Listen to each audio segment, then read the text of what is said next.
We have some breaking news to bring you. We've just learned that former New York City Mayor Ed Koch has passed. Ed was 88 years old. Of course, he served here in New York City as the mayor from 1978 until 1989 and was still such a strong political force and quite a character and so beloved by both sides of the political aisle and by the city and the nation, really. Here's ABC 7's Diana Williams. We don't know yet the sacrifices all of us will have to make to get this city back on its feet. Pain and sacrifice. That's what newly elected Mayor Ed Koch prepared New Yorkers for on election night back in 1977. He was about to become the city's 105th mayor. The city was broke, crime was up, and the subways were a mess. You can level with the people of this city, even during a political campaign. Cynics declared the city couldn't be governed, but Ed Koch went to work. He slashed budgets and restored the city's credit, making the Big Apple solvent again. But more importantly, he changed the mood of the city. Give this man a prize. Joking with people on the street and offering his trademark greeting. How am I doing? Not too well.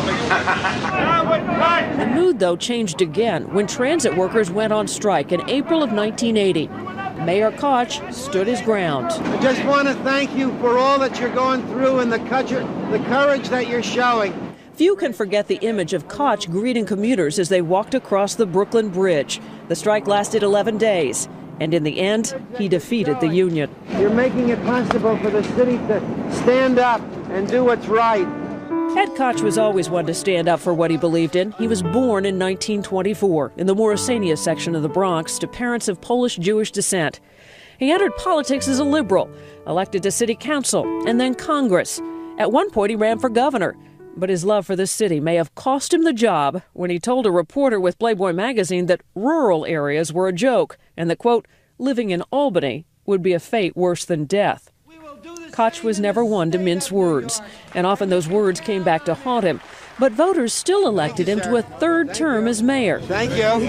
Thank you very much. By the late 80s, though, voters were growing weary. Koch's third term was shaken by scandal, and he upset African-American voters with his criticism of Jesse Jackson. Koch further inflamed racial tensions following the brutal murder of a young black man, Yusuf Hawkins, by a group of white men in Bensonhurst. At the time, many in the black community felt Koch was insensitive when he spoke out against the people who took to the streets protesting the racial violence. In 1989, the fourth term that Koch wanted so much eluded him. He lost the Democratic primary to David Dinkins. This job is special. You impact on the lives of people, and they have an opportunity to tell you whether they like it or dislike it. So that is irreplaceable. I'm Ed Koch.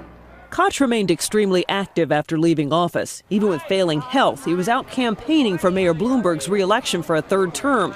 He wrote books and newspaper columns and appeared on TV shows and movies, often portraying himself. Mr. Mayor, it's an emergency. Get back. Everybody. I'm looking for a frog who can sing and dance. If he can also balance the budget, I'll hire him.